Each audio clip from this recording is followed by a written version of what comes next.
మన కళ్యాణదుర్గం పట్టణ ప్రజలందరికీ క్రోధినామ సంవత్సర ఉగాది శుభాకాంక్షలు మరియు అక్కమ్మ దేవతల జాతర శుభాకాంక్షలు. శ్రీ శ్రీ శ్రీ అక్కమ్మగార్ల జాతర ఆహ్వానము. స్వస్తి శ్రీ క్రోధినామ సంవత్సరం చైత్రమాస శుద్ధ పాడ్యమి ఏప్రిల్ 9, 2024వ తేదీ మంగళవారము నుండి ఏప్రిల్ 11, 2024వ తేదీ గురువారము వరకు మన కళ్యాణదుర్గం పట్టణంలో శ్రీ శ్రీ శ్రీ అక్కమ్మగార్ల జాతర మహోత్సవాలు అంగరంగ వైభవముగా జరుగును. కావున భక్తులందరూ అమ్మవారి పూజా కార్యక్రమములలో పాల్గొని అమ్మవారి కృపకు పాత్రులగుదురు.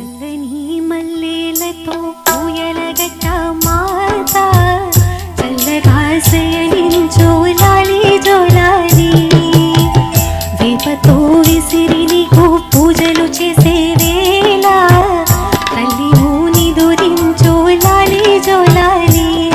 ఈ జగతి నేలే తల్లికి కన్న బిడ్డ నేనేగా.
చల్లని